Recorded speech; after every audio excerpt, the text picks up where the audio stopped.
Well, hello, hello, beautiful people. Can everybody hear me? Awesome. We're so excited to have you all here today for our PyLadies event with our amazing host, ML6. And we are excited to learn more and enjoy with y'all.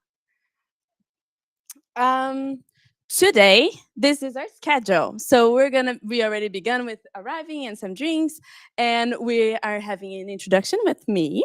And after we're gonna have a talk by Öykü, one from Sharon, and we're gonna have some quick introduction from PyCon US, and we're gonna finish with more food because what's better than that, right? Um, so, beginning understanding PyLadies. PyLadies is a worldwide organization. And as you can see, this graph makes me very happy because it shows that we're all around the world with 30 countries involved and 75 chapters, in which our mission is to promote and educate and advance a diversity Python community throughout the world through workshops and through events. We are here to support all gender minorities, so non-binary, trans, woman in tech, all the people that feel like they need support to thrive in this community, right? Um, we are here to provide a friendly environment to all the people that want to progress and want to learn more. About our PyLadies Berlin. So we were founded in 2013, so 10 years old. Look at us go. Thank you, thank you. We have 2,307 members, and the number may be a little bit higher than that by now. We have 6 chapters in Germany, and we are always welcoming new people from different places that want to have their own chapters and propagate the idea of PyLadies throughout Germany and throughout the world. What do we do, right? So as you participate here, you can see that we have talk evenings. We also have workshops. Sometimes we have full day workshops. We set up events for people to learn how to start coding. So they can also learn how to start helping with the open source community, like all those things that sometimes can be a little bit intimidating. We are here to support, and anything that basically we can dream of and make it happen, we try to support everybody. um, Here are some of our events that are coming up. We have every Wednesday a group led by Mariana, in which they learn machine learning. They do a machine learning study group together, right? And they are passing through the course Fast AI that is online for everybody to access. And I have heard that it is a very amazing group. So anybody that is very interested in machine learning is more than welcome to come and join. We also have a dive into Python and data science with Humble Data. That is for people that are starting with the Humble Data program. And it's a small class that we're going to have for people that want to get started. So if you are interested, please come and sign up. We also have a SciPy event coming up in December that is also hosted by us. And the one in the right bottom is actually not hosted by us, but I think is very interesting for people to know that our Women in Tech, that Women Who Code Berlin is hosting for the end of November. So these are some events that you could be interested in and come and participate in the future. And they all can be found on Meetup. So, a very exciting event, by the way, is our first global PyLadies conference. And that is very exciting. We're going to have speakers from all over the world, women in represented groups coming together to share their knowledge about Python and about how can we learn and contribute. And I think it's very exciting. So you are more than welcome to go to the website and get some more information about those 3-day events and what can you do to learn something new. If this all got you excited and interested, please come and participate in our Slack channel. This is where we post all the events that are coming up. We also have conversations about Python, data science, anything that you can think of probably has a channel out there for you to learn. We also have posting about jobs and things like that. So if you are interested, please come and participate. I love QR codes. You're gonna notice that throughout this presentation. So if you are interested, just raise your phone and get the QR code. I am not gonna think you're gonna try to take a picture of my beautiful self. Um, okay, we are all volunteers participating in PyLadies. And if you think you would enjoy participating with us, please sign up or let us know, and we will include you into organizing these meetups. You can participate by hosting meetups or talk evenings or workshops, and we can develop. Participating on this can develop your presentation skills, even though it can be a little bit clunky like mine. Or just helping lead the community is just a very fun part of putting yourself out there and helping other people. And our next event is on 4th of December for the organization. So if you're interested, let us know. Oh, there it is. You can create your own avatar for PyLadies, and I created some for my own joy. I have some stickers here, and you can do it too. Just go to the QR code. I think it's fun, so I put it here. Um, Joy apart, we are very interested on making this a very safe place for our community, and we take that very seriously. So if by any chance you pass through a situation where you feel like our code of conduct have been infringed, or if you feel shamed or anything like that by other people in the community, please let us know. Again, a QR code where you can send us information, or we also have forms there on the back that you can let us know. We're very interested in making sure that this is a safe place so everybody can learn and go forward together, okay? And we are taking pictures during this event. So if you do not want to have your picture taken, please let us know and we'll try to make sure that it does not happen, okay? But you guys already heard me speaking quite a lot. So let's present to you our first speaker. Our first speaker is Öykü. She is a software engineer with a heart for community involvement. Recognizing the importance of presentations, she organized Girls' Days events 2 years in a row and planning the next one and mentoring through the Django Girls. Yes, as a mentor of the PyLadies community, Öykü collaborates with fellow enthusiasts to promote a welcoming space for everyone interested in programming. While she enjoys her own journey in tech, she finds real cool joy in helping young women and teenage girls discover their own path in the industry. And due to that, we're very excited to hear her talking to us about the program Girls' Day. Please welcome her.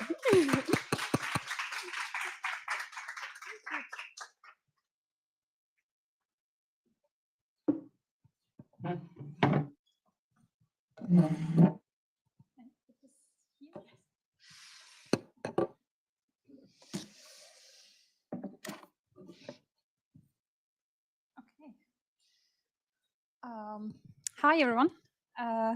I'm very, very nervous public speaker. So if you see me catching my breath, please excuse me. Okay, so my talk is about empowering the future, the necessity and the success of Germany's Girls' Day. But first, okay, sorry. Yep. Hi, I'm Öykü. And I'm a software engineer with a heart of community involvement, as I said, as Timna introduced, thank you. And I'm mainly focused in backend. And I'm currently working in a company called Up42. And I love being part of the communities, tech communities. And I have been played an active role in some of them, as you can see here. And I still continue to do so for a few of them. And today's talk is about Girls' Day here. First, can I ask who already knew Girls' Day before today? Okay, nice. Oh, nice. Thank you. Okay, I'm happy that it's not zero. Okay, so in my previous company at Orderbird, I get to organize Girls' Days 2 years in a row with an amazing team of volunteers. And it's safe to say that it was a very successful event. And I want to tell you all about it. Yes, okay. But first, why do we still need to talk about initiatives like Girls' Day? It's 2023. Why do we still need to talk about all of these? Come on. Please.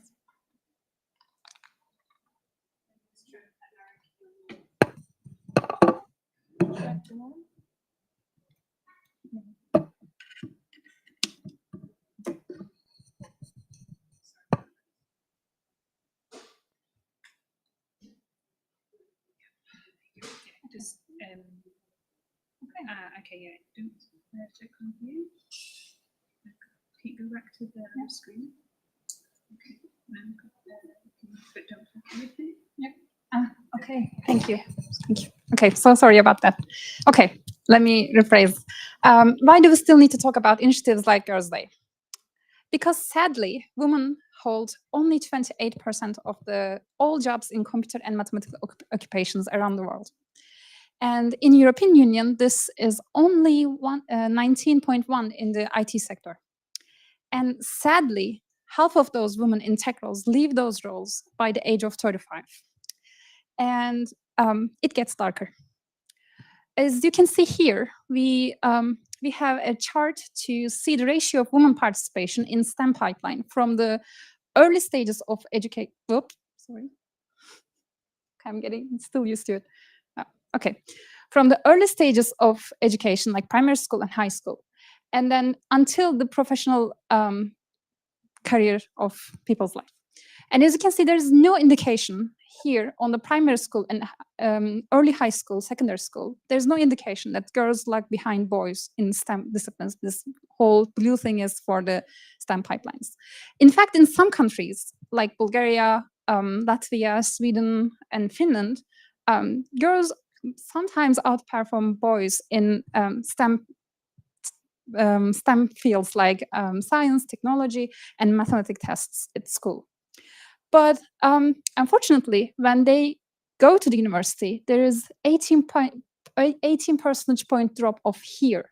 And when they go to the tech roles, there's also another 15 percentage points drop off here too.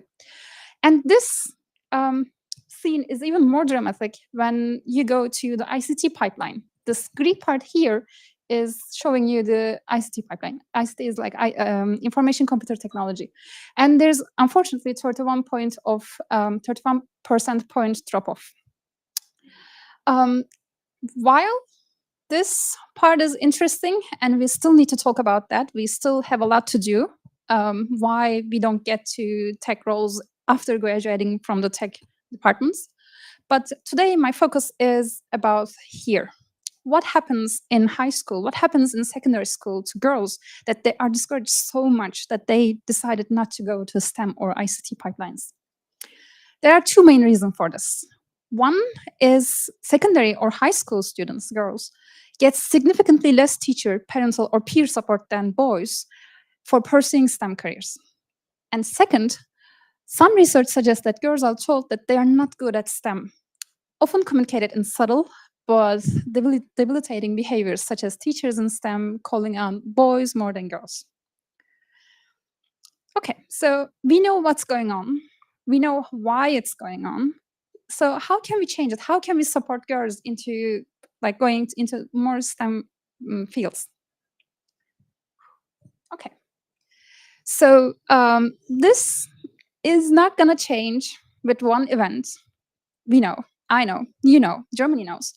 But Girls' Day is a good answer. It's a really good initiative for start. It's something to take a look into. What is this Girls' Day? It's a project launched on 2001 and funded by the German federal government for aiming to awaken interest in certain professions and counter the shortage of skilled labor, especially professions which women are underrepresented. And it's not just information technology. Girls' Day can offer so much more, like any kind of engineering, from air and space to industry to civil and electronics, from chemistry to physics, from painter, farmer, even glassmaker, ship mechanic to pilot, chimney sweeper, and so much more. And here are a couple examples from the previous Girls' Days. if you navigate to Girls' Day's official website, you can read the amazing testimonies from the previous participants. But I want to talk about our testimonies at Orderbird in my previous company. I absolutely love doing this part because we received so many good testimonials. Like, for example, one of the participants told us that I never would have guessed that I love programming this much. Thank you. Another participant told me that I thought coding was boring. I never knew it was this fun. All of this, by the way, high school girls or primary school girls. And after the event, parents of the participants wrote me a couple emails saying that I wasn't expecting my daughter to enjoy coding, and she loved it so much that she wants to choose programming next semester. Or she was so excited to tell us all about it and wants to be a software engineer now. I love it when this happens. And as a fun fact, around 38 of the companies later received applications from Girls' Day participants. And we were one of them. We received 3 internship applications from past Girls' Days after 2 years of Girls' Day events. And we didn't even put an ad online saying that we are looking for internship. They just wrote us. They said, oh, we loved you so much. We want to do our internship with you. Can you take us? We said, of course. Okay, so if you're not convinced already why Girls' Day is important, I want to tell you in a different way. It's important because it's promoting equal opportunities by challenging gender stereotype and biases, and by showcasing successful women in male-dominated fields and providing hands-on experiences in these areas. Also expanding career options. Like around 70% of participants in Girls' Day reported that they discovered career paths they had not previously considered. And there's also a long-term impact on career choices, like early STEM experiences positively impact girls' attitudes towards science and increase their likelihood of pursuing STEM-related careers in the future. And it's the national participation and impact. It's a huge event. Over 10,000 companies, universities, and research institutions open their doors to around 100,000 girls each year. Okay, I need water, sorry.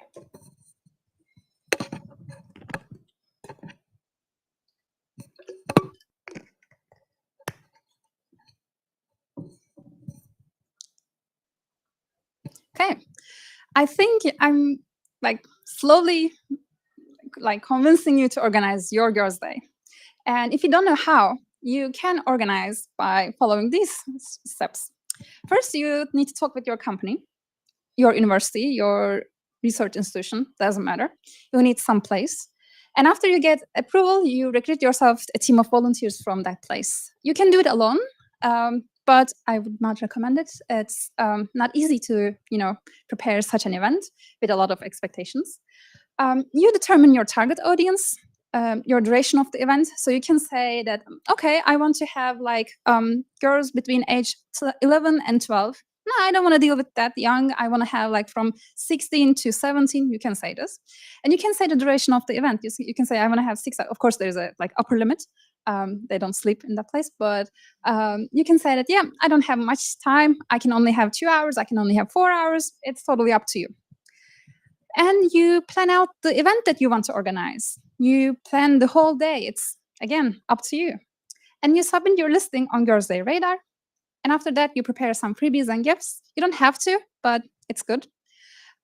Make sure that you read the guidelines and enjoy. And if you don't know what Girls' Day Radar is, it's the online portal or central hub for promoting and registering Girls' Day events. So you list your ad on Girls' Day Radar, and the girls can go there and take a look, select, and then send you an email, hey, I want to join. Okay, let me talk more about Orderbird's Girls' Day. This is me here. You can see me. Yeah. Okay. There's no face, but here maybe sweating in front of the teenagers. Okay. So what did we do? What kind of structure we followed? For both years, we had an organizers team with specific roles, with different roles, and 12 participants from the ages from 11 to 16. So we didn't put any boundary. And a bunch of activities to do during the day. Like we had a presentation, interactive examples, and lunch. We had lunch together, and coding. So mentors was responsible of teaching programming and exercises, and speakers were speakers presented various tech roles like product ownership, I don't know, the DevOps developer, front-end engineer, and so on. And we had photographers to take photos of the day, and we had also a bunch of buddies to help the girls around the office. Or, you know, we had some couple people in the office. They said, oh, this is a very interesting initiative, but I don't want to spend the whole day. So they just come around lunch, sat with the girls, or they said, no, I know German. If you need communication, I can be there for you. So we had German buddies. We had an emergency buddy just in case some girls want to, you know, had an emergency, not want to, but you know, anyways. And we used the tool called code.org, which I really love. It's a free tool that you can use to teach programming to kids or younger generation. And yes, okay. It supports block programming to teach various concepts of basic computer science, like while loops, ifs, else statements, and so on. And it can have a very, very basic interface. Like here, there's a Flappy project, like Flappy Bird, and it says like when hit obstacle, end game. It can have this kind of basic UI, or it can support JavaScript as block programming for more advanced girls or students or whoever is your audience. And if you're looking for example projects to show, because I know that you're now convinced that you want to organize this, I prepared a couple exercises. Just know that in order for us to, because we follow these examples, in order for us to go over these examples with the girls, we had to teach them like very basics of the computer engineering. So all of the examples that you will see are listed from like easy to a little bit more advanced. And we spent like, I don't know, 2 or 3 hours in the morning to teach them what we are going to do in the afternoon. Okay, so first project was Flappy Bird, of course. I linked it here so you can check it out as well. There was a guess the number game, which is like it's like an app, as you can see here, where they can also learn how to think like an app developer.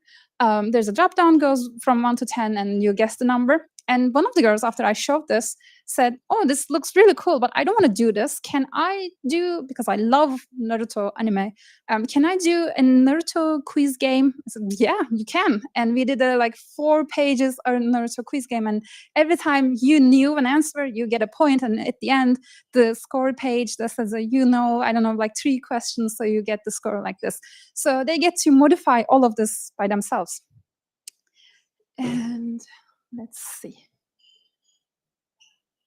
This is an example of, as you can see, yeah, okay. This is the example of the guess the number game. Yep, it's quite easy. It still continues. Yeah, okay. There was also Poke the Pig game, which is like that you, sorry, yeah. Okay, so you poke the pig with your mouse as many times as you want in 10 seconds, and at the end, it will show you the amount of that you poked. And let me show you the video of it because it's fun.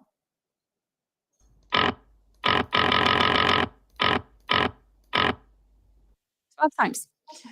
So one of the girls said, I want to do this and I want to add try again button because now you have to refresh the page. So they were really, really having fun like we do. Skip it, yeah. Okay, now there was also rock, paper, scissors, which was a bit more advanced than the others, but you get the idea. Okay, so whenever I tell people that I organize Girls' Days, they often ask similar questions like this one. Okay, when is it? It's always the same. Every year, last Thursday of April. Is Girls' Day only for girls? Yes. Acknowledging that self-identification as a girl is what matters. I received, I had a queer participant. How can I support them? Create a welcoming environment because it's Girls' Day. It can be tough. Try to use an inclusive language and make sure that everyone follows a code of conduct that you will decide. Is there any similar events for boys? Yes, there is. There's actually, like Girls' Day, Germany offers Boys Day, which boys visiting businesses and workplaces that are typically seen as being more suited to women. This can be nursery, this can be teaching, this can be human relationships. If you want to visit the website or you know someone who is interested, you can do that. So how many participants should I welcome? It's totally up to you. We received like 12 applicants. If they were like more, we could have them too, but you know, you're gonna deal with this, so it's totally up to you. I or my team cannot speak German. Is that a problem? Absolutely no problem. We were not able to speak German. We had a like international theme, and if you specify this on the ad that you're going to register on Girls Day Radar, only girls who knows English will come to your event. And for us, we were not even speaking English good enough for them. They were like, you know, really good. I was surprised. So what about the insurance of the participants? Do I have to do anything? No, they are already insured by the Girls Day initiative, so you don't have to do anything. Do participants go to school on Girls Day? No. You are, as an organizer, going to fill a form for them so that they can skip school. How about GDPR? Is there anything that I should be careful? Yes, couple, but not too much. Make sure that you get a written consent before the event, and delete any private information about the girls after 14 days, at most. How can I register an ad on Girls Day Radar? You go to Girls Day's official website, and then there's on the top left, right, there's Mine Girls Day. And you create an account, and then when you submit your ad, it goes to the official Girls Day committee, and then they review it and they approve it. So there will be couple days delay. When can I register on Girls Day Radar? From November on. So you can do that now. Do I have to use code.org? Absolutely no. It's totally up to you. You can feel free to use organize your version of the event. Any more questions? I linked a couple of sources here, and thank you for listening to me. Now I go back to the questions.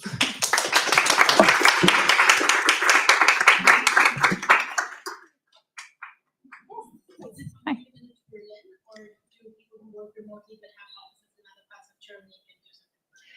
It's all around Germany, and you can choose your event to be online or in offsite too. So yeah, welcome. Yeah. Hi. Thank you. I have just more sociology question. I don't know if you are taking track or who participate to this Girls Day, if you have some data on the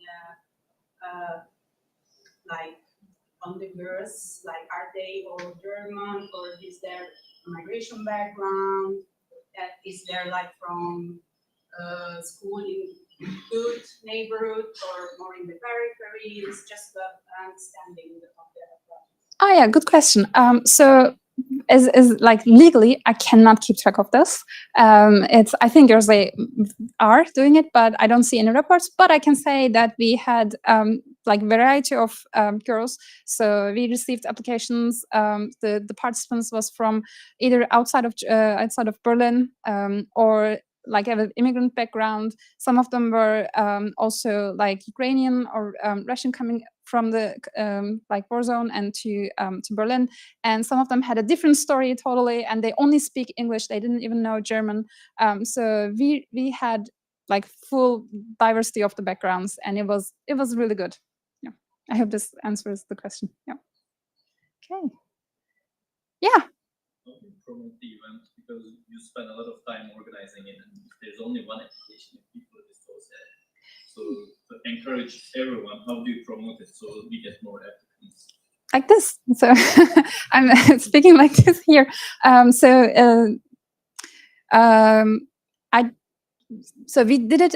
We posted a couple articles on LinkedIn, and I received such support from PyLadies Berlin, from Timna, from like MS6, from my company. So usually when people hear something like this, they tend to support it because it's such a sensitive topic and such an important role.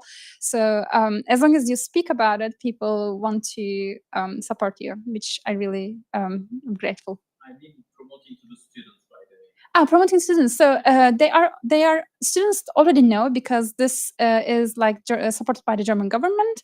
They even have listings on their school, so they already know what to do. It's just on us to do more events for them to join. Yeah. Yeah, another question just to answer. So in school, they tell you, hey, there is this Girls' Day thing like 15 years ago. I attended Girls' Day actually in my hometown. So the teachers just tell you, hey, there is this, well, back then on the website, I guess, but there is this where you can sign up and go to a company and do this. You should promote this in schools. Thank you. Yeah. Okay. Any more questions? No? Sorry. Yeah. Yeah, thanks very much for the talk. It was very cool. And I just wanted to say also, Oh, nice. So it's really cool. I didn't know that you could like sign up for these and organize it. Yeah. So it's definitely very Okay. Thank you. I'm glad. Yeah. Yeah. Because outside of the 1 day a year, is there also other ways to get involved? Yeah, there are a couple of schools that I don't know all the list, but you can support by volunteering there. They also teach not only girls but all genders to like programming and everything. And you can also be like event organizers like PyLadies Berlin. It's all, I think, towards to the same goal. Or you can also create your event if your company supports you. So yeah, there are a couple ways. Yeah, sorry, I don't know all the lists, all the list of the organizations, but there are a couple of them. Yeah. Okay, thank you, everyone.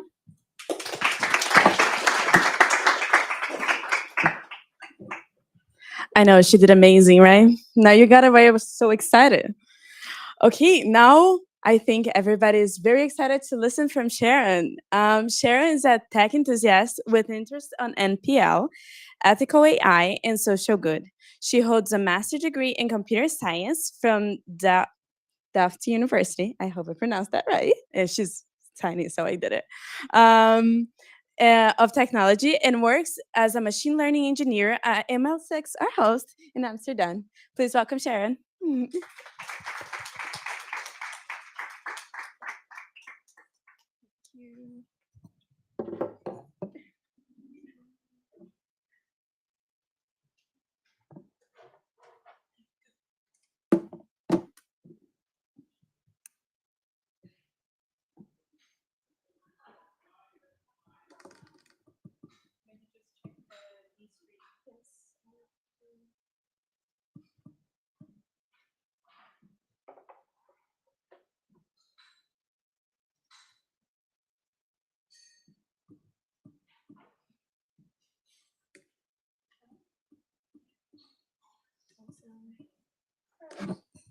Thank you so much, Timur, for the introduction. And that was so cool. I wish I had that in Ghana. I grew up in Ghana, and that doesn't exist. So I hope one day we'll have Girls' Day in Ghana too, because that'll be really fun. Yeah. Hi. So I'm Sharon. Today I'll be talking to you about creating a large-scale Creative Commons image dataset for generative AI. So let's get started. Who here works with data, machine learning? Show by hands. Oh, most people. Great. And okay, who's just an enthusiast and is interested in what I'm going to talk about, but doesn't work with tech or AI and machine learning and stuff. Also really cool. Thank you. Welcome. All right, let's get into it then. So my first question, is this picture generated by AI or by human? Show by hands, AI. It wins. Human? Show by hands. Okay, just a few people. All right, it is an AI generated image actually. So congrats. But my second question is, how would you generate this picture? What kind of prompts would you, I think everyone is familiar with prompts. So basically you tell the model what you want to generate. So could I get a few examples of prompts you'd think of to generate something like this? Yes, Timur.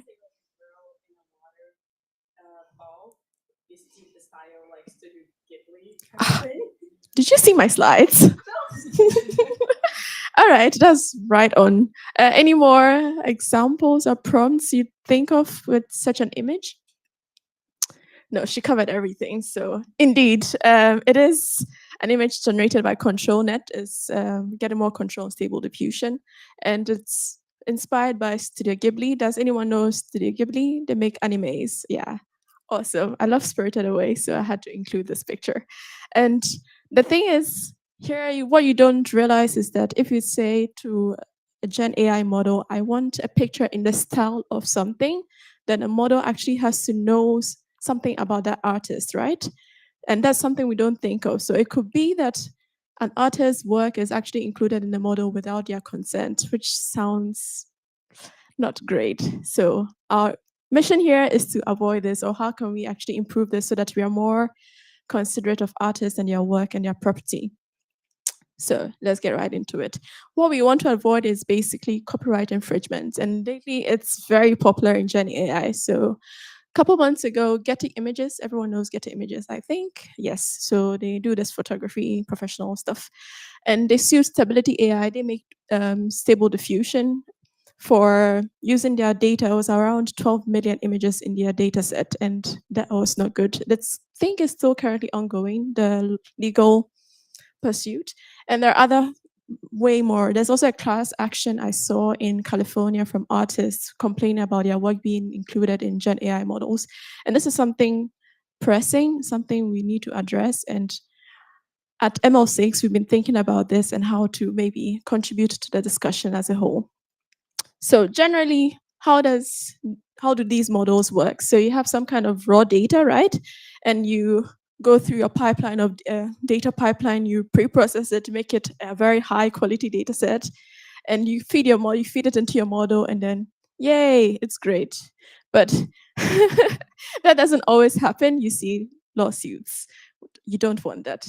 So one thing we miss, I think, as tech people and talking about data quality is that ethical standards are very important. So you have to address fairness, diversity, and inclusion in your data sets, biases, and also copyright attribution. So you need to be able to use data that you're actually allowed to use and not just any data lying around on the internet, because there's a lot on the internet. Am I right? Great.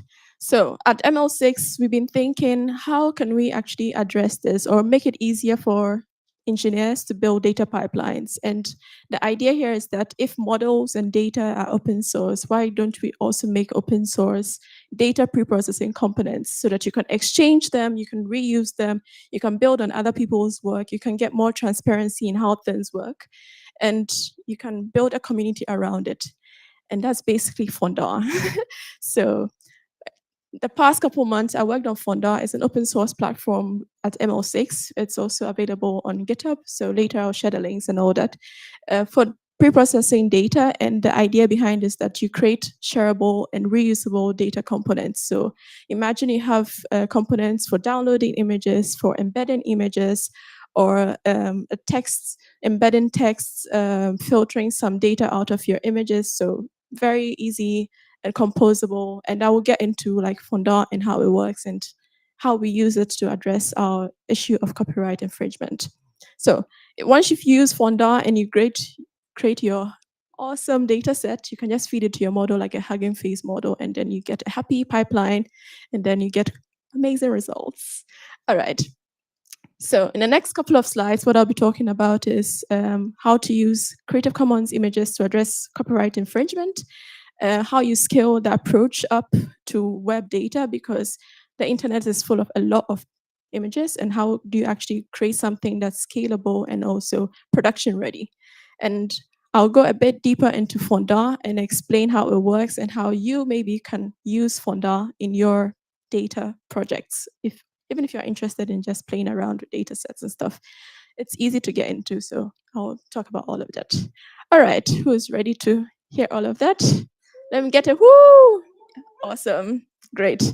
All right, so how do we avoid copyright infringement? Okay, so the idea is one, very simple, use data you're allowed to actually use. And certainly on the internet, I will change the slide. Creative Commons is one of the ways you can actually use data you're allowed to use. So it's a license type that actually dictates how someone is allowed to use an author's work. So there are images, texts, videos on the internet, and people can actually assign a Creative Commons license from the most open, like a public domain one that says you can use it, reuse it, adapt it, share it, use it for commercial stuff. Or they can also tune it all the way up to like, you can share it, but you cannot use it for commercial purposes, and you can also create, build on it, so you cannot adapt it. So there are 7 types of permissive licenses that you can put on your work, and based on what the author wants their content to be used for, you can actually use Creative Commons licenses in your data sets. So where do I actually find these Creative Commons licenses? Well, they're on the web pages on the internet. So here you see just a simple HTML page on the internet. I think this is just the Asia Pacific report. And you can see the content is just a head, a body, and a footer. It's very simple HTML. And there down below, we see, there is a Creative Commons logo. So it says the content of this website is actually allowed to be used, or is licensed under the Creative Commons license. So you're allowed to use it based on the type given. I think here it is NCSA, so non-commercial, but sure, like it's very small, so I have to squint. So I created a dummy web page, an HTML page, just to demonstrate how it would look like in code, right? Because we are all coding experts here. So here in the footer, you see you have the URL for the Creative Commons license. So since we find this URL, we can actually go ahead and extract our image. So we get the image source URL and also the alt text if it's available. And very simply, that's the idea behind it. So we are going to extract Creative Commons license images based on the presence of the license on the web page. Yeah, but the thing is, it can be quite tricky because a lot of web pages are in different languages, and also it's not always clear what the author means by content on this web page is licensed under Creative Commons, because it could mean just a section of the website, or just the images, or just the text. It's really difficult, especially with like web pages that talk about poems and stuff. It's usually applies to the poems and not to the images applied to the poems. So what we did, or the approach we came up with, is just to limit the scope of our search to just 3 tags in the HTML. So the footer, the aside, and the sidebar. So the footer, once we see that, we assume it applies to the whole web page. For the aside and the sidebar, we only check up to a depth of 5. So if it's nested, very nested into the web page, then we assume it's not applying globally to the web page. So we don't take it, and we just go ahead and skip it. And if we do, using this approach, one of my colleagues did a test run with around 1,000 web pages to determine if this approach works and what is the accuracy. And we got a 96% accuracy, which is not that bad, because we are coming from using all data to some data we're at least 96% sure could be licensed under Creative Commons. Also, there's no source of truth, right? Because everyone can just put their stuff on the internet and say, this is Creative Commons license. So finding the ground truth is also very complex, but we will address this in the end somehow. All right, so when we find all these images, we can just extract the data that we need. So the image URL, the alt text, the web page URL, so that we know the source of the data, the license type, and also the location of the license, so where we found it in the body of the HTML. All right, all clear? Great. All right, so now that we have our approach, how do we actually build something like an image data set that's big enough to train a machine learning model, especially like a foundation model? You need like billions of images or millions, right? So how do we actually go about making such a big data set? Well, for this, we use Common Crawl. Who's head of Common Crawl? Show by hands. All right, just a few people, of course. So Common Crawl is also a nonprofit. It's open source. I think it's a nonprofit that collects or creates crawls of the internet. So every couple months they release like an index. They call it an index, and it contains web pages from the internet. So far there are about 8,000 terabytes of web archive files they've created, and these are spread over 30 plus indexes. So every couple months they release a new index, and each index contains about 3 billion web pages. So it's a lot of data to go through to find these images. And how do we actually do that? So our idea is to build a data pipeline, and the steps you're going to go through is that we get an index. So you specify the index you want. Let's say the latest index was 2 months ago, I think. And then you read the index, you extract the locations of these web archive files, they're actually stored on an AWS S3 bucket somewhere in the US. So you can just find the paths of where they are stored. You can download them and extract the web pages first. And additionally, you extract the URLs from the web pages, just like the approach we talked about previously. So you kind of see how it fits into the bigger picture of data, making a data pipeline. And then lastly, we deduplicate based on the image URLs, because you can imagine if you have a website, right, you would have like many sub URLs. So you need to deduplicate them so that you don't have duplicate images in your data set. But there are more intelligent ways of doing this, and we can discuss this later. This is just based on the URL, so it's very simple. And when you put all of this together, we can use Fondant. So the idea is that we are going to use Fondant to build a data pipeline, and the steps in our data pipeline is just 3, plus I added an extra one. If you want to play or like create your own thing, you can also add your own filter to create a high quality data set. Yeah, all right. So next, I'm going to talk about Fondant. This is when it gets a bit more technical, because we're going to dive deep into code, but relax, I got you, it's fine. All right, so Fondant. As I said, it's an open source framework, so it's just on GitHub, and it's a project from ML6, and we've been working on this for a couple months now. Matthias also works on it from the back, so Matthias, hi. We work together on this. So the idea is that we want to be an open source hub where you can share and reuse data processing components. And it's based on 3 ideas. So I'll go through these ideas one by one and explain how we actually realize these ideas in our implementation of the framework. So one is that we see data sets as an interface, which allows us to compose stuff together, the components together. So it enables composability. That's a difficult word. The components are also made to be reusable, as I said, so that you can use them in multiple pipelines or use other people's components in your pipeline. And the third is built to scale, so you don't have to worry about memory issues, out of memory issues, and yeah, the computer run on or stuff. I would get into it, but it's built to scale, so you don't need to worry about all of that if you want to bring it into production. All right, so the idea is that there are 2 types of components, the load component and the transform component. So the load component gets data from a data source. So imagine you have a data set on Hugging Face and you want to get this data, you use a load component. If you want to transform your data, you use a transform component. So very simple, 2 types. All right, and most of the work usually goes into the transform component because you want to do something with the data, right? You want to filter something else, you want to add something. So that's where most of the work comes from. And finally, you write it. So this is how a pipeline looks like in Fondant.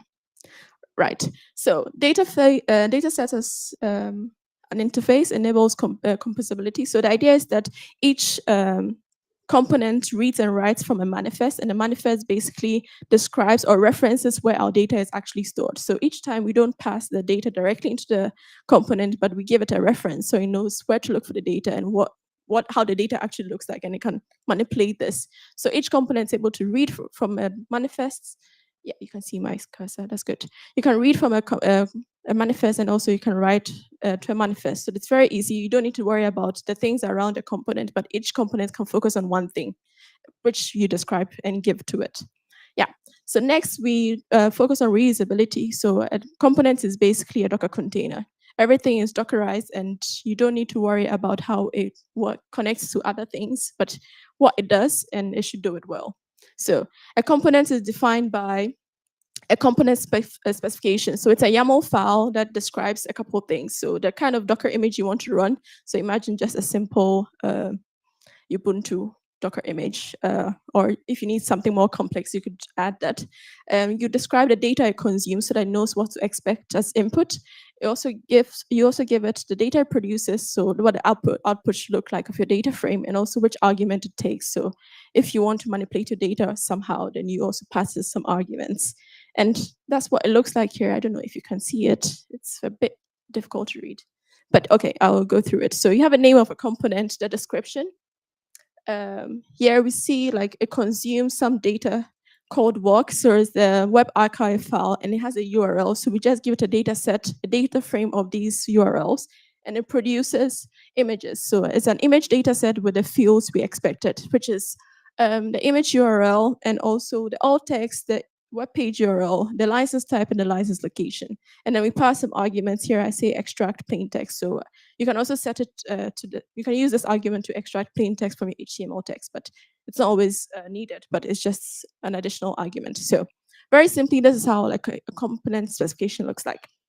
Once you have this, you can build your component, and you can also upload your component to you can share it with your in the Fonda hub.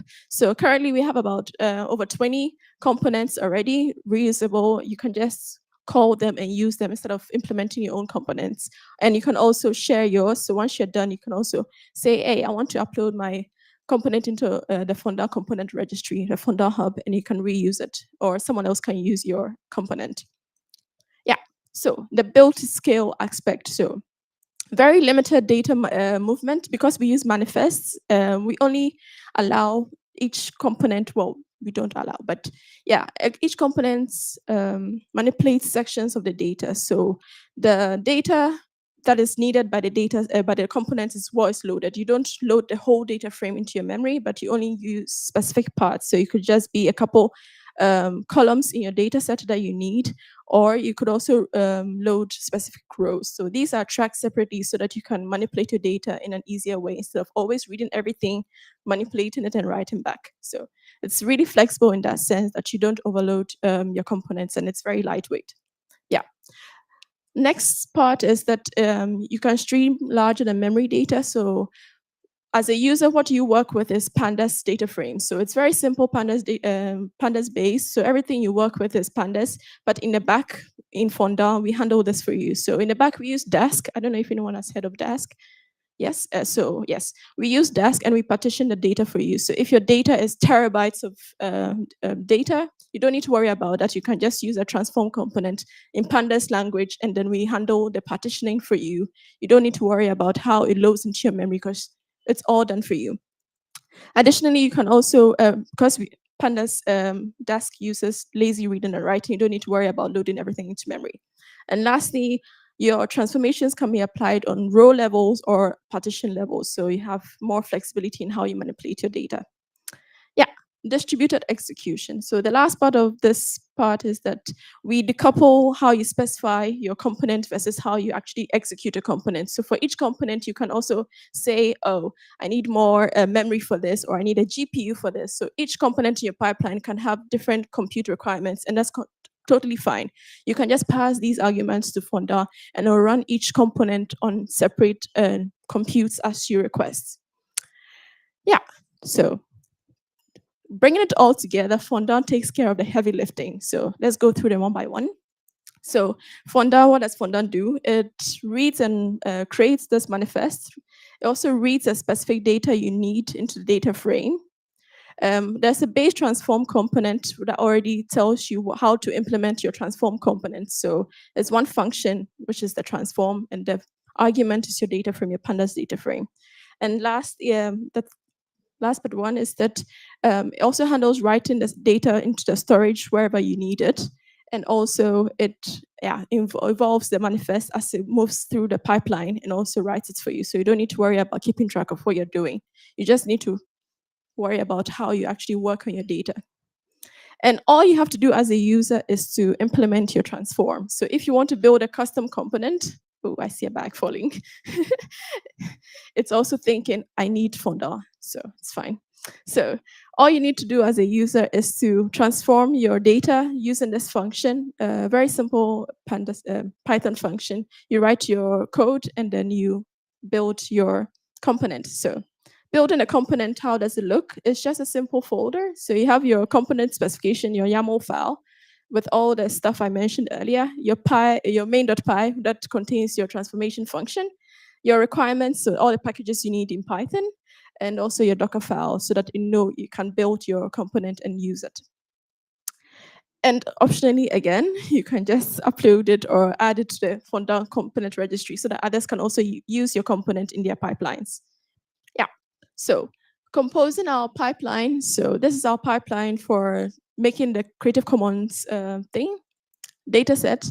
You can see there are just two components. So you read the paths to the web archive files. That's our component. And here you can see I define the directory of where the component is, and we pass some arguments, so the index we need. So the index is that, I think this one from June. Yeah, and then you need your extraction component, which just also points to where your folder is. So these two are custom components, but if you were to reuse a component already existing in the Fondar registry, you'd say component dot from registry, and you just give the name of the Fondar component that exists already, and then you reuse it without implementing it on your own. And then you create your pipeline, you pass a base path, so you configure where you want to store all your data and all the artifacts Fondar makes, and also you add your components using pipeline.addUp. So you can just define the dependencies so that Fondar knows which steps to go through in your pipeline. So here we define 2 steps, and then the dependency is that in order to extract, you need to read your web archive paths first. All right, so once I have everything together, how do I actually run my pipeline? So that is very simple. We have a CLI, so you don't need to do that a lot. You don't need to do a lot for that. You just call Fondar run in the name of the pipeline. If you want to run it locally on your computer, you use Docker Compose. So you just run Fondar run local and then the name of your pipeline. And if you want to run it on a remote orchestrator like Qflow, Vertex AI, or SageMaker, you can just pass these names to, and Fondar will run it wherever you specified. So a lot of talking, but that was Fondar. So yes, it seems like a lot, but it's actually quite simple. So back to this Creative Commons use case, what we did is last month we released a 25 million dataset, Creative Commons dataset, using Fondar. So it actually contains 25.8 unique images deduplicated on image URLs. And it contains 7 license types, over 200,000 web pages was crowdformed. And this dataset is available on Hugging Face. So you can just go to Hugging Face, type in the Fondar AI Fondar CC25M, and you can get the dataset and play around with it. You can use it for training stuff or playing around or building your own models and stuff. But imagine you want to use Fondar to actually refine this data set, right? How would you actually go about it? Well, I have good news for you.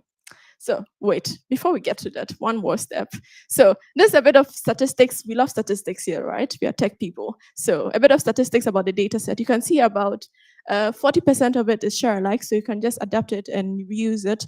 And only 16% is the most restrictive license type from from Creative Commons.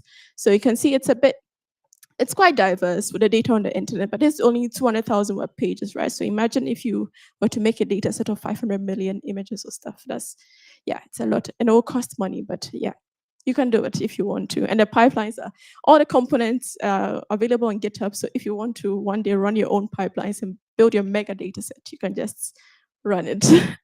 Yeah, so how would you actually go about using this data set using Fondar? Well, we have a simple pipeline we've made available on GitHub on that link. After, I think we'll share the slides with everyone. Yes, so you can click on the stuff in the slides. So you can just go to the pipeline on the GitHub and you can use this pipeline. Here you can see there are 2 components that are green, which means they are reusable components already in Fondar. So you don't need to actually implement these yourselves. You can just call them. So this is the loading from Hugging Face Hub component. You just give it the name of the data set and that's it. And also the download images. So based on each URL in the data set, it will download the image for you. And you can just add your own component if you want to. I don't know what kind of stuff you want to add to your pipeline. Maybe you want to detect faces or like add some kind of metadata to it. You can create your own custom component and add it to your pipeline and run it. But yeah, I have talked a lot about this use case, but maybe to bring Fondar into a bigger context, it's not just about this use case, right? So it's any kind of data, text, think of fine-tuning LLMs, vision models, RAGs, all kinds of stuff. So these 20 plus reusable components are actually more than this. They don't cover only this use case, but there are way more. And for that, we have other example pipelines. So anyone here knows RAGs? They are very popular. Yes, Lisa does. Okay, just a few people. So maybe I'll quickly talk about what RAGs are. ChatGPT, everyone knows, right? Show of hands, ChatGPT. That was a trick question. All right, who knows about hallucinations in these GPT models? Yeah. Okay. Great. So we all know, like, they hallucinate, they make up stuff that are not real. So in order to actually minimize this or completely avoid this, you use RAG. So RAG is retrieval augmented generation. So basically what you want to do is that once you ask a question, you have some kind of retriever, your smart person, like think of a librarian, right? You go to the librarian and say, hey, I have this question. So instead of asking ChatGPT directly, the librarian goes into your documents. So you give us some documents, the library of whatever documents, and it goes and looks up. The question is like, these are the relevant documents you need to actually answer your question, like a research paper. And then you bring it back to, then you feed this into your LLM, so your GPT model. And then based on the question and the relevant documents you give it, it's able to provide a more accurate answer, and then it doesn't hallucinate stuff. So that's the idea behind RAGs. But the thing is, in order to find out if your RAG is performing really well, there are a lot of things you need to tune. So basically, you have to build a very good retriever and a very good index of your data, of your documents. And for that, you need a pipeline. So for instance, you have your documents on Hugging Face, so a data set of documents. You need to chunk them, so you split them into little portions. You embed these into numerical stuff so that you can store them in a vector database. So here we use Weaviate, but you can use Pinecone or Azure Cognitive Search. There are other vector databases available. So we have a simple pipeline that actually does this, and we are planning to actually delve more into RAGs and how to fine tune them. But the thing is, OpenAI recently also released their own RAG thing. So we're going to see how it's going to play in the field. But yeah, if you want to experiment with GPT on your own data, you can just use Fonda and then plug it into your GPT model. And then, yeah, you have your own RAG system to your personal assistant basically that knows you very well. Yeah. So another example we have is ControlNet. I think I mentioned this in the beginning. That was what was used to generate the Studio Ghibli image. So it's having more control on stable diffusion. So stable diffusion is to generate images. So now in this pipeline, you're able to design your own room. So it's an interior design pipeline that you can customize your own room. So imagine you want like beautiful curtains, whatever you want. I don't know, the views you want in your room, but we have a pipeline that actually generates data for a ControlNet model, and you can also play around with it on Fonda. We actually also have like a space on Hugging Face, so you can directly use the model to generate your own images. So that's also available. All right, I think that was the last slide of my presentation, but before I go to the next thing, I think I'd like to say, okay, what are the key takeaways I want you to remember from tonight? One, high quality data is what? No one knows. So it's complex, it's difficult to answer, right? And we have to be conscious of the ethics part of making data and how we use data.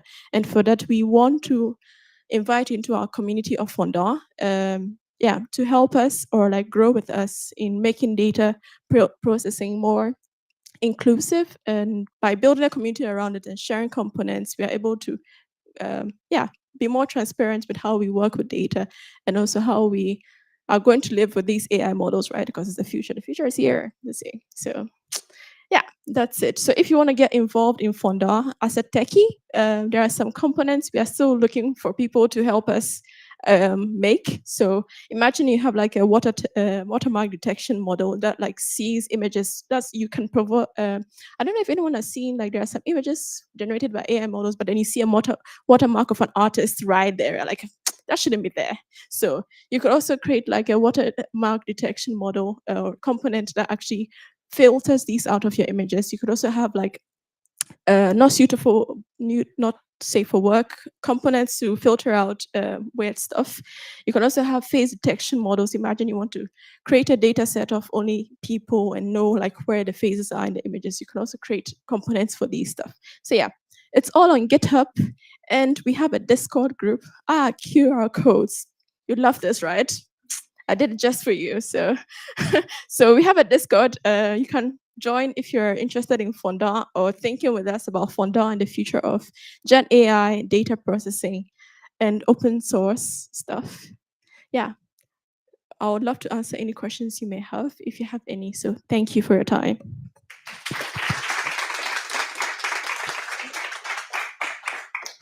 Any questions? One question. Yes. Thank you.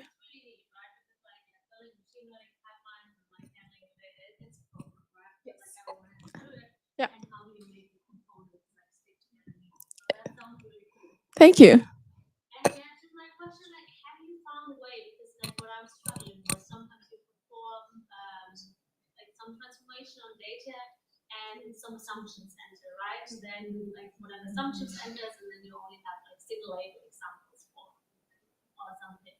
And then you perform the next operation, but then it already assumes that your data have like only single label, like I would use text, for example, right? So did you find a way, because I know this is hard, right? To like the components, do they know of assumptions, or like can you specify assumptions, like go to the data, like what kind of format comes into one component that you don't have like assumptions for anything? Yeah, so yes, thank you for the question. So yeah, so we prevent this by actually the components don't talk to each other. So maybe I'll go back in the slides.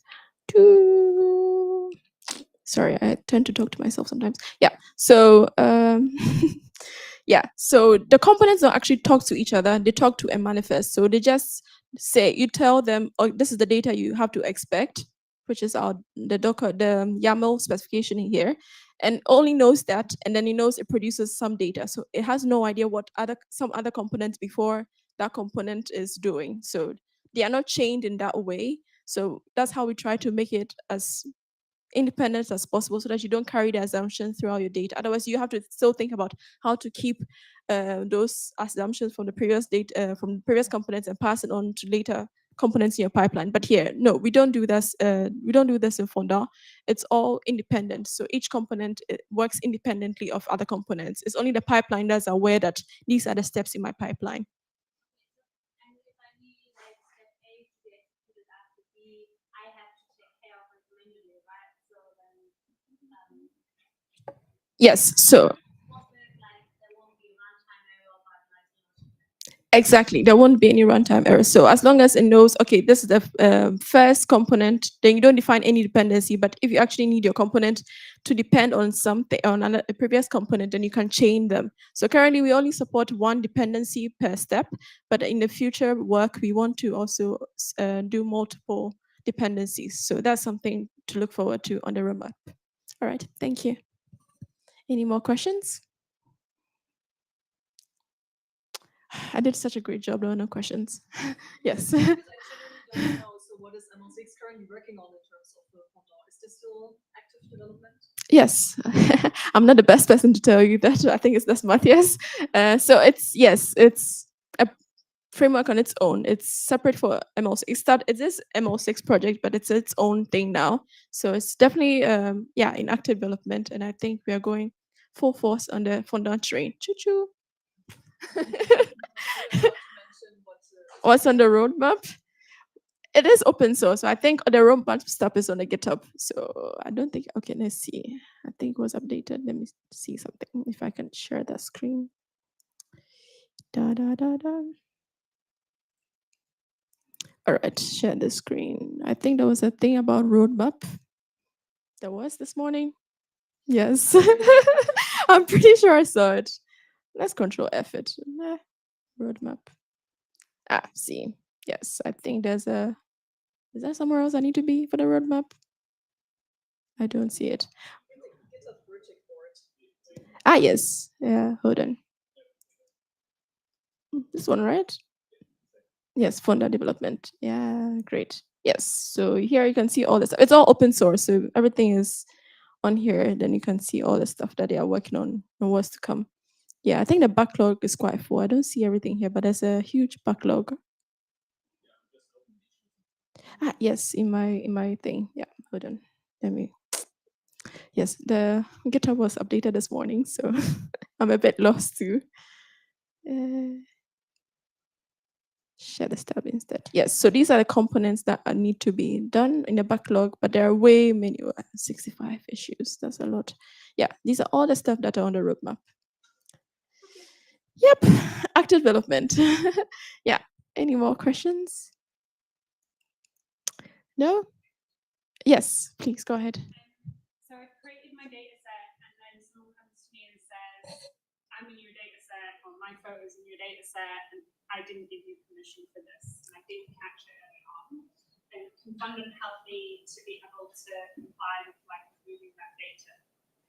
I believe so. Yes, I think so. You can add more filters on your components, but if it's a data set that's been released already, like the 6025, if you let us know your data is in there without your consent and you want to remove, we can just take it out. But yeah, it's one of the things we want to include, that's included in Fonda. So data lineage and how it's actually compliance is also very important. So GDPR and all that. So yes, it's baked into Fonda. Yes. Any more questions? No. Awesome. Thank you so much for your time and listening to me. Yeah.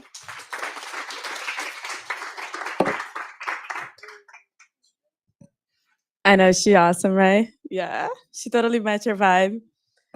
Okay. You guys have listened to them speak, you have listened to me speak. Now it's time to participate. I have right here the Wi-Fi password and the username. Yes. So please enter the Wi-Fi if you need to. If you don't need to, you don't have to. A QR code because y'all already know I love it. And everybody's welcome to come and participate. It's gonna be really quick. It's like 3 questions. You guys can't survive that much. Let me share the steps. Is that? Yes. Okay. If you all can see that, give me a heart. I'm an Instagram follower. Oh, I changed and you couldn't. Can you guys scan that? If not, I can get the other one that is bigger. Some feedback is welcome. Yes. Okay, I'll go back. Okay, see democracy, beautiful. Okay, please scan that. I still welcome the hearts even though I can't see them.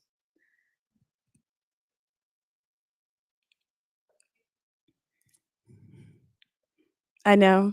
I like to feel like you're out taking pictures of me. Okay, in 5, 4, 3, 2, and we are going for it. Okay. Everybody welcome. Ah, awesome. 14 hearts. I like it. I'm growing following here. Okay. Let's go to our first question. This one is easy, people. How many times have you participated on a PyLadies meeting? Is this your first time? Is this your second time? A few times? Or are you a complete fan of ours? Huh? Awesome. I like it. First time, but a fan completely. Yes. Okay. Oh, I see my followers are growing. I already have 18. Okay. Next question. Everybody ready? Okay. This is a small response, okay? So topics that you would be interested in listening to or more about in the future. This is my trick question because this is what I actually wanted out of y'all. More topics they would be interested in the future. So I'm giving you a few minutes to think about it, okay? Ooh.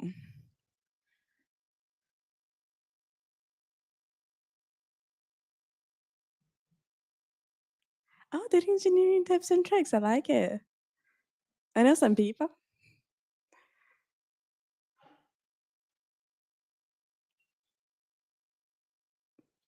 Awesome.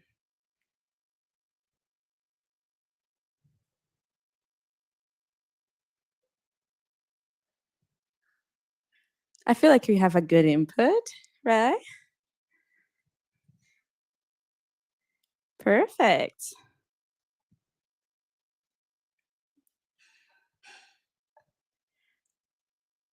Oh, I like that one. Fund the MS diverse talent. I like it. Awesome.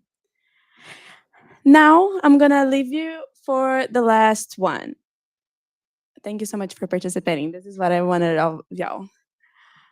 And the last one is if you have any questions. I'm not gonna be sharing this because this is a little bit personal. If you have any questions for us now or for us in the future that you feel like you would like to us to address, you are welcome to do so, and we'll keep those answers. Share this instead? Yes. And you all have the link already. So if you have any questions, please share with us. Okay? Now, thank you for participating. we will now present you a little bit really quickly about PyCon US. So PyCon is an event that we have for Python, as some of you already know. And they have happening all over the world, and the US one is the biggest one, and that is coming up. And PyLadies would like to make you aware of certain things about PyCon US, and that is I'm gonna be sharing with you. It's a 4-minute video, and I hope it works out for us to all listen to it. So.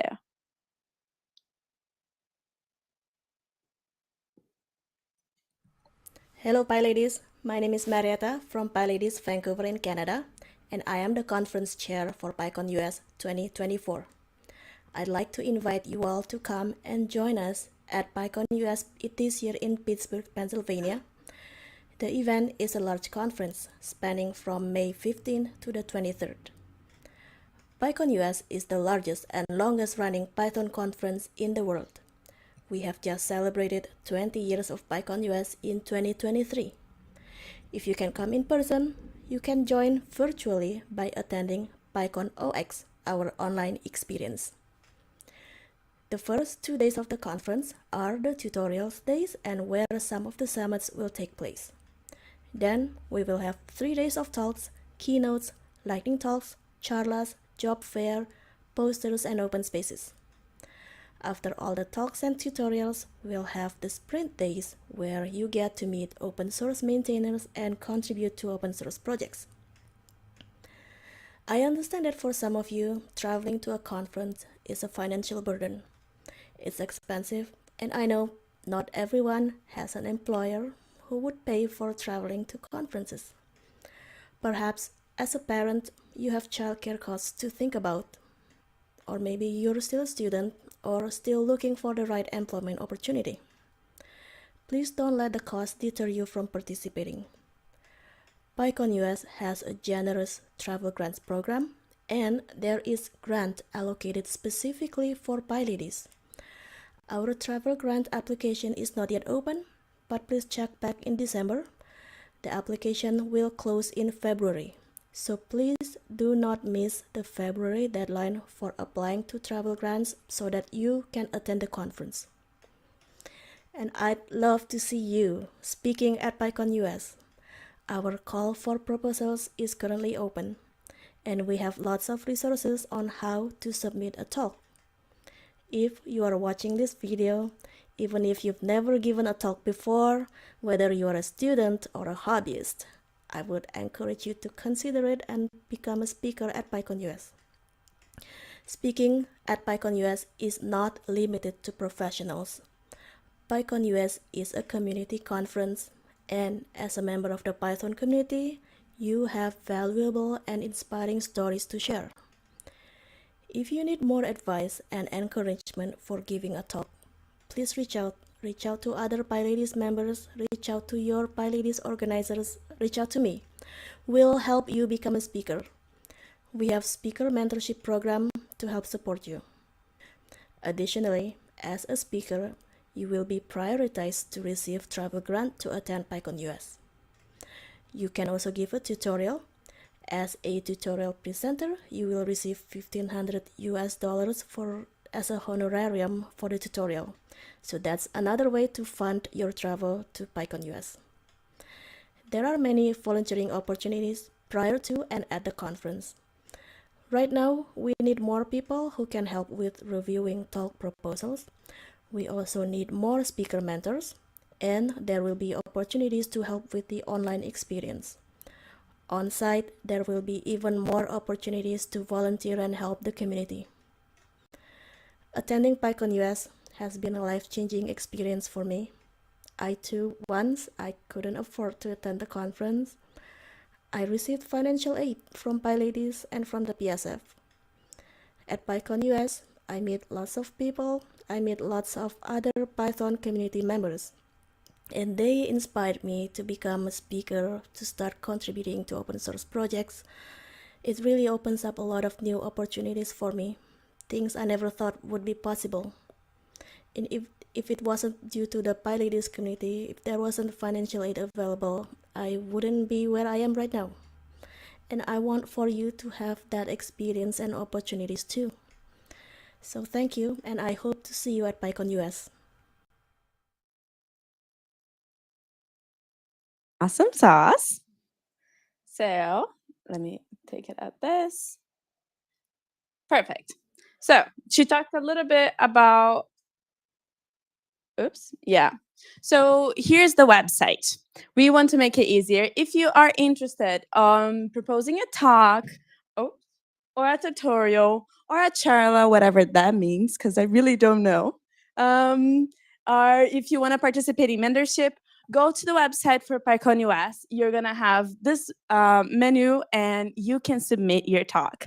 I mean, I think it would be fun. I think it is awesome. We just heard two amazing ladies explain amazing things to us. I think everybody could contribute and everybody can learn a bit with each other, right? So I think if you are interested, please submit it and see how far you go. We would love to hear from you in PyCon US. This QR code again for you to be informed about the grants for PyLadies. As she said, right now is not available yet, but they are supposed to be open in December. And these slides that were presented before are going to be available for you guys in the middle page. Okay? And this is the conclusion of our event today. We are just so happy to have you all here. Thank you for your participation, for your attention, for listening, and for sharing with us. We loved every moment of it.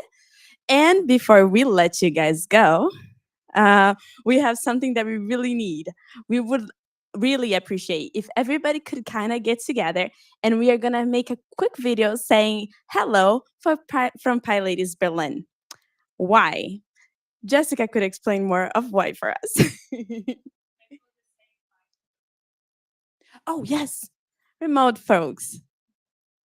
Wherever you are, we're very glad that you guys participated today. I hope you guys enjoyed, and we'll see you next time. Bye.